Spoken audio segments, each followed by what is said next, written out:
Ons lees die oordenking vir 14 Julie uit Die Here is my herder met die vriendelike vergunning van Lizette Murray. Die opskrif by vanoggend se gedagte is ankergebed.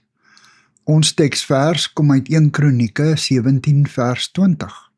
Here, daar is niemand soos U nie. U alleen is God.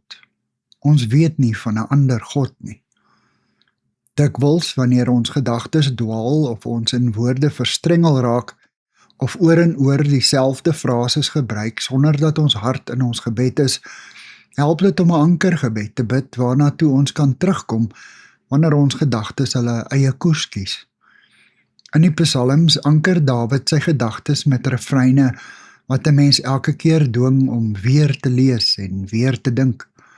Die woorde aan sy liefde is daar geen einde nie, in Psalm 136 is vaste ankers in 'n see van woorde.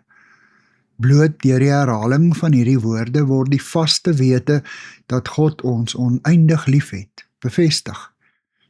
Oral in die Bybel weer klink hierdie gedagte. In Jesaja 44 sê God self, ek is die eerste en die laaste. Buiten my is daar geen God nie. Jeremia roep uit, Here, daar is niemand soos U nie. U is groot, U naam dra gesag, Jeremia 10 vers 6. En in Exodus 15 vers 11 klink die vraag op, wie van die gode is soos U, Here? Wie is soos U, so hoog, geëer en heilig? Wanneer ons weer ons gebedsritme moet vind, help dit om 'n ankerrefrein te bid. Aanvanklik sal dit dalk net na gewone woorde klink, maar later sink die betekenis daarvan tot diep in 'n mens se gees. Jy eien God se liefde vir jouself toe, die tydloosheid daarvan, die oneindigheid daarvan, die wete, hierdie liefde is vir my bedoel. Die refrein moet in jou lewe weer klink.